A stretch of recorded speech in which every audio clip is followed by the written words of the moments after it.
A'udzubillahi minasyaitonirrajim. Bismillahirrahmanirrahim. Assalamualaikum warahmatullahi rahim. Assalatu wassalamu ala Rasulillah. Assalamualaikum warahmatullahi taala wabarakatuh kepada semua yang berada di sini dan kepada semua yang menonton kami melalui Facebook, Instagram. Selamat datang. Best tak pagi-pagi ni datang sini? Best. Minum ubat yang boleh mengeluarkan semua harta karun dalam badan tu. Harta karun yang kita simpan bertahun-tahun, berpuluh-puluh tahun kita kumpul kat dalam. Keluar macam-macam, batu permata, emas-emas, semua keluar. Okay. So, hari ini, pagi ni, Alhamdulillah Rabbil Alamin, kita ada one patient yang masih lagi sedang menjalani overhaul body. Tapi beliau akan berkongsi sedikit pengalaman beliau dan juga perasaan-perasaan yang beliau rasai selama menjalani rawatan di sini. Cikgu Yati datang daripada Kelantan ni, setiap minggu turun dari Kelantan. Rajin tak? Orang Kelantan memang rajin. Memang kalau ramai orang Kelantan selalu turun, tiap-tiap minggu turun. Okay? Alright. Bismillahirrahmanirrahim. Terima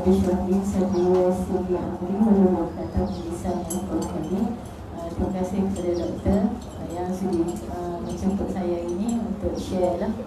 Jadi perkara pertama kan, saya datang sini, saya dapat rasa dari segi satu keinsafan. Sebabnya bila datang sini, doktor bagi tahu kena pantang makan. Jadi makan tu kena makan nasi dengan sayur je. Sayur pun terpilih-pilih je, bukannya semua yang boleh makan kan. Tapi yang saya rasa kan, yang minggu pertama saya datang, lepas tu saya singgah Al-Al dekat Bawah Musang. Masa tu nak makan, nak tengok-tengok kok ada buah ke apa yang saya boleh makan kan. Bila saya tengok orang lain makan, saya cakap, alah, orang lain makan ni semua racun. Saya jadi terfikir macam tu. Masa tu rasa macam bertuahnya saya datang sini dan saya dapat makan yang betul-betul fitrah lah.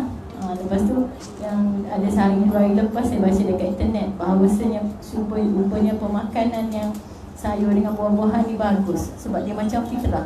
Tapi lemak haiwan tu sebenarnya tak bagus untuk kita. Saya cakap, oh betul lah macam doktor buat ni kan. Maknanya benda ni kalau boleh, kalau bukan setakat berpantang di sini lah, kalau boleh saya syorkan kepada semua, kalau rasa nak sihat, cubalah amalkan yang Ibnu Sina Wellness ni buat sekarang. Maknanya kita makan benda yang tak racun lah. Maknanya sayur dengan buah tu banding dengan lemak haiwan yang kita makan, memang akan macam banyak penyakit yang kita akan dapat.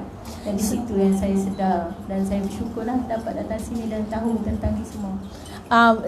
Saya tambah sikit sebenarnya bukan pasal lemak haiwan tu beracun, tetapi number one, kalau kita makan ayam tu, ayam injek tu kan, ayam yang hormon tu, jadi ayam tu telah diracun. Kalau ayam tu dibela dengan cara fitrah yang sebenar, macam dulu-dulu orang makan, tak ada masalah.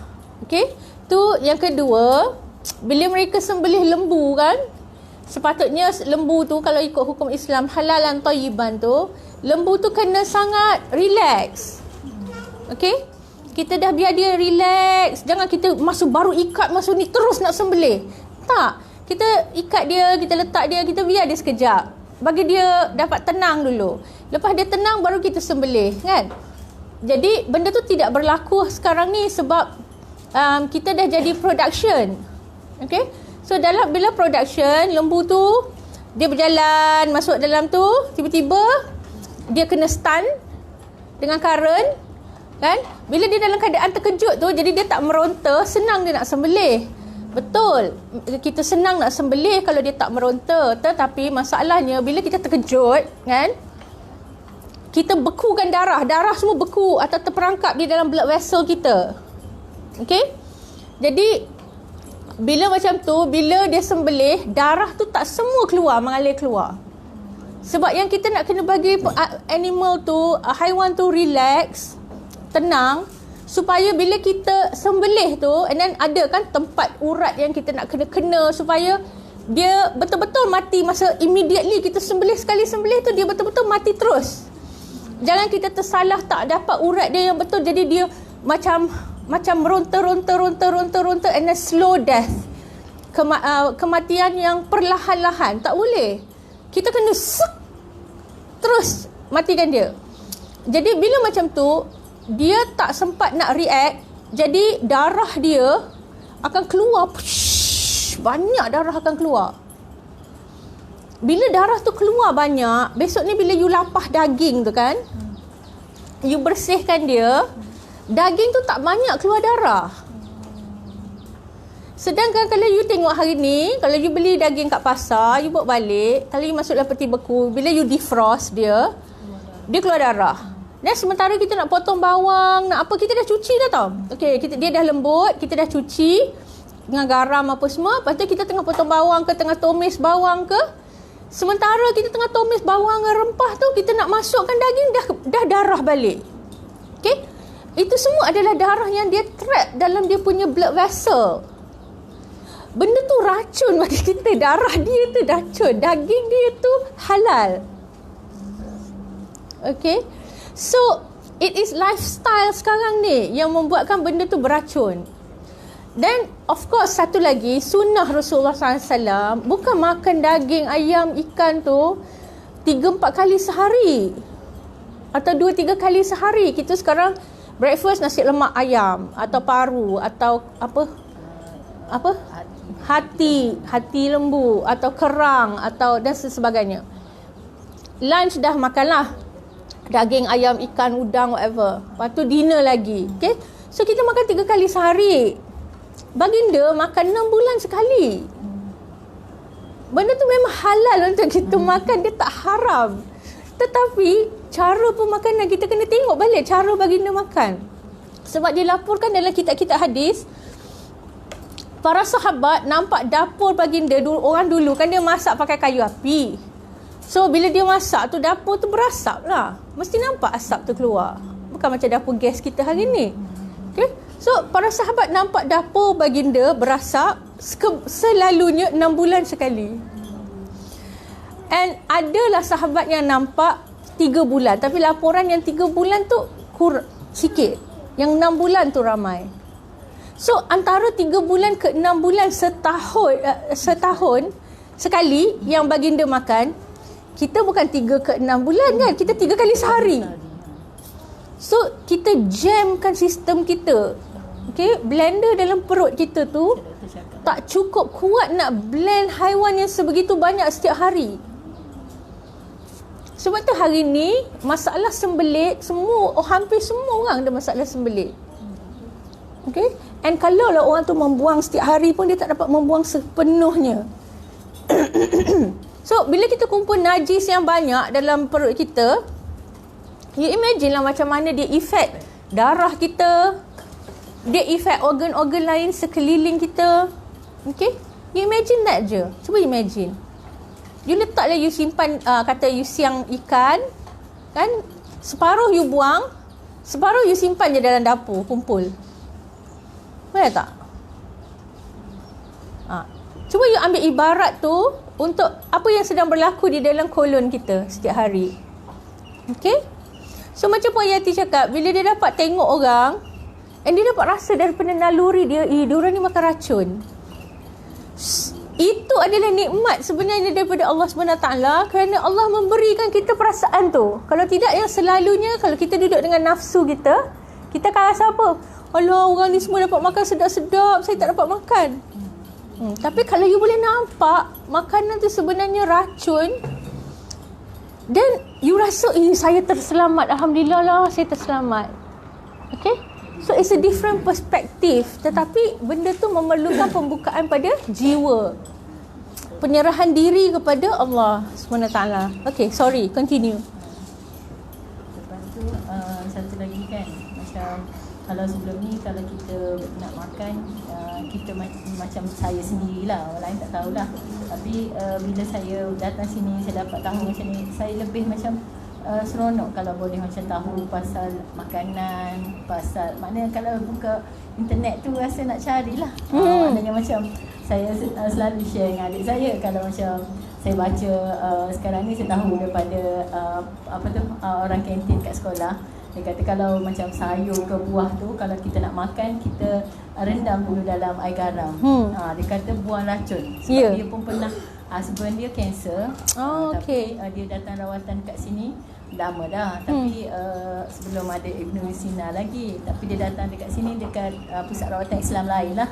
Saya pun lupa nama. Tapi dia cakap masa dia jaga suami dia 4 bulan sebelum suami dia meninggal tu, dia macam doktor tu ajar cara-cara. Jadi bila saya selalu share, pergi sekolah share dengan kawan-kawan, orang kantin tu cakap kat saya, maknanya cara kalau nak sayur, buah, semua kena rendam air garam.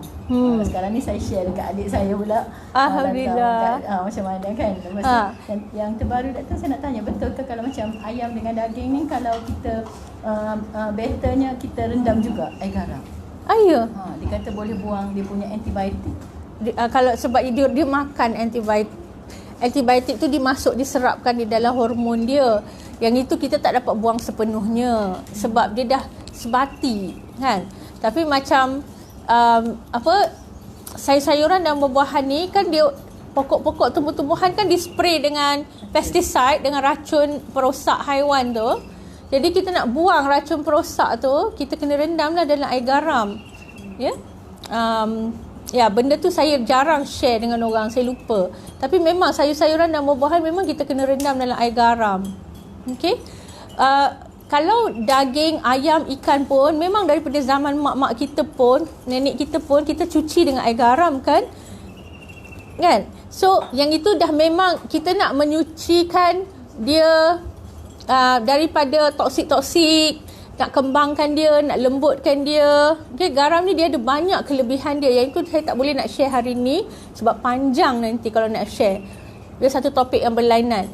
Tapi apa yang saya nak kata adalah memang kita cuci semua barang makanan kita sebelum kita masak tu dengan air garam. Okey. Sayur-sayuran selalunya tidak, tetapi sekarang ni direndam dalam air garam untuk membuang dia punya racun perosak, walaupun kita tak dapat nak menghakis keseluruhan racun perosak tu. Okey. Sebab tu kalau sayur-sayur tu kita tanam kat rumah, lebih baguslah. Kita tahu kita tak spray-spray benda-benda tu kan.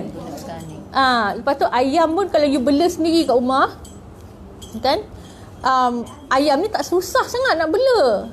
Reban dia pun kecil je, you dah boleh bela dalam 4 ekor kan.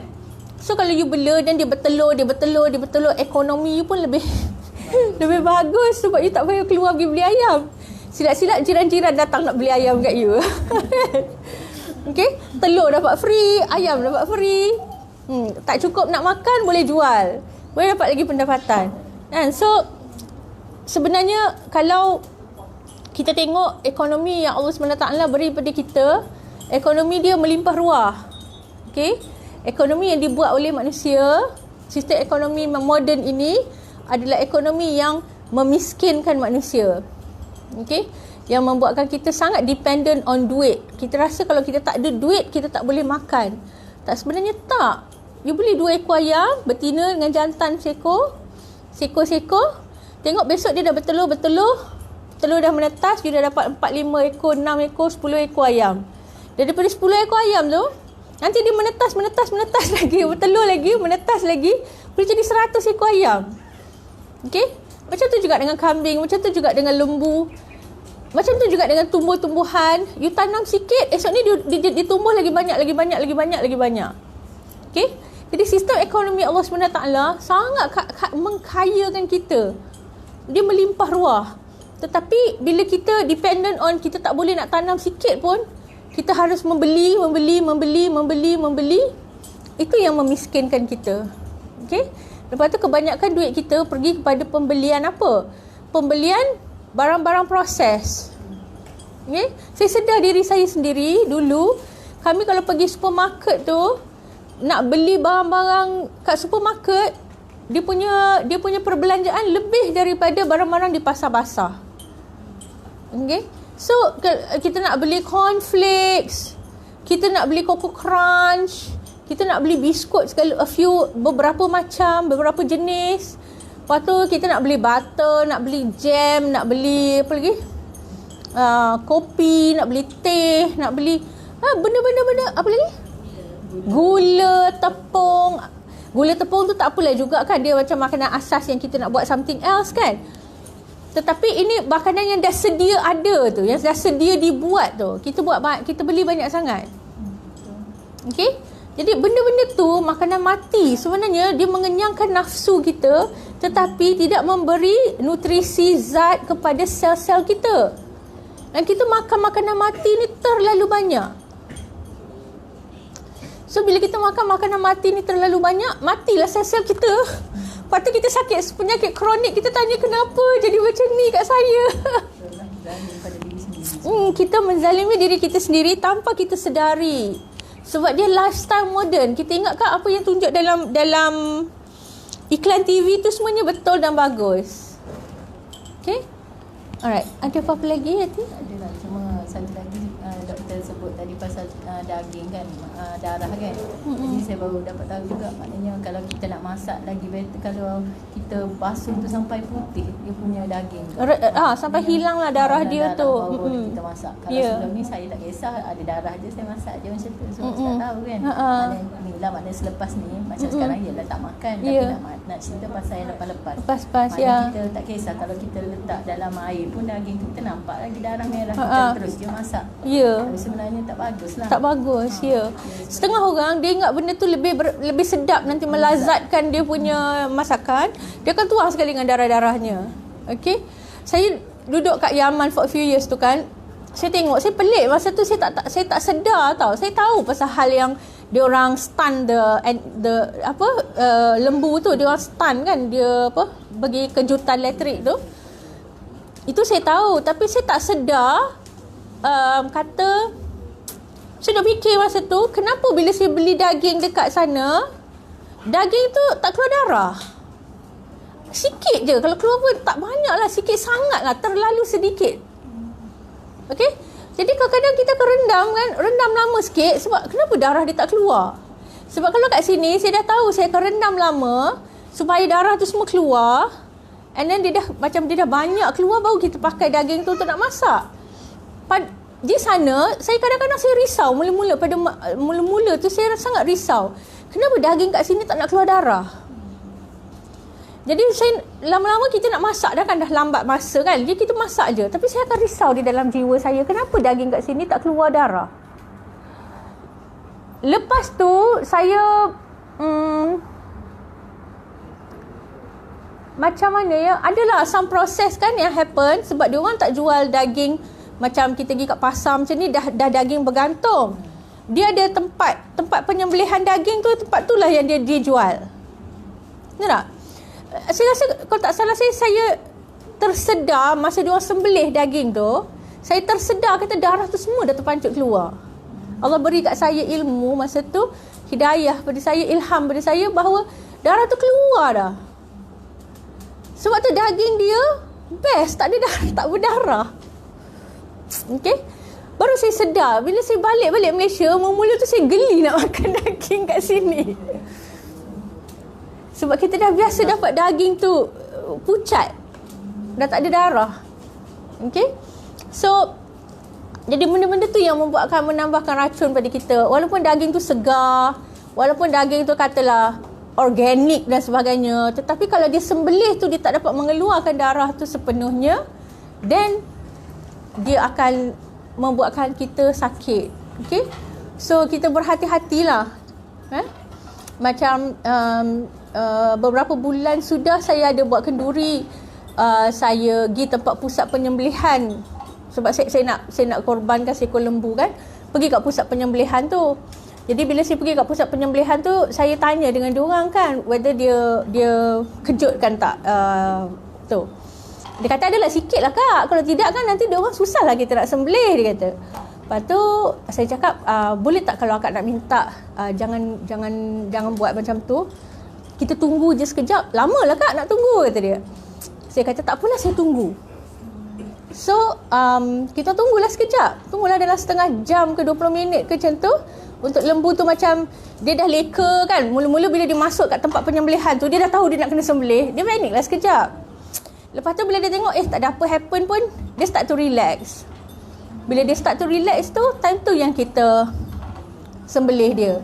So masa tu nampaklah darah keluar banyak gila.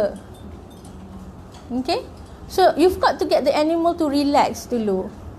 Dia akan keluar darah tu. Lepas tu bila sibuk dia hantar daging tu, lepas tu dia ada pusat penyembelihan tu, dia lapah, dia potong semua-semua. Lepas tu dia hantar ke sini. Bila dia hantar ke sini, satu-satu beg-beg plastik dia tak darah, tak banyak darah. Tak ada darah yang keluar macam air tu kan. Tak ada. Tak banyak. Cuma darah-darah yang macam melekat-melekat tu lah. That means dia hantar, saya buat tu dekat Banting. Tapi perjalanan daripada Banting ke sini hampir sejam. About 45 minutes macam tu. That means dia perjalanan dia daripada situ ke sini 45 minit tu, yang dia dah plastik-plastikkan tu, darah tu tak mengalir banyak keluar. Okay. So itu je. Kita tak hidup cara fitrah. Kita tak melaksanakan kerja-kerja kita secara fitrah. And then kita pun tak dapat diberi makan secara fitrah. So body kita ni macam sebagai contoh lah ya kan, kita perlu RON 97 kan. Tapi kita bukan masuk RON 95, kita masuk diesel. So enjin kita rosak lah. Okay, kita rasa macam minyak juga. Alah, lori boleh pakai, lori perlu lebih power, lori pakai diesel. Sepatutnya badan kita lagi, kereta kita yang kecil ni, kancil ni, pakai diesel lagi bagus. Boleh ada performance macam lori. Ya ke? Rosak kan?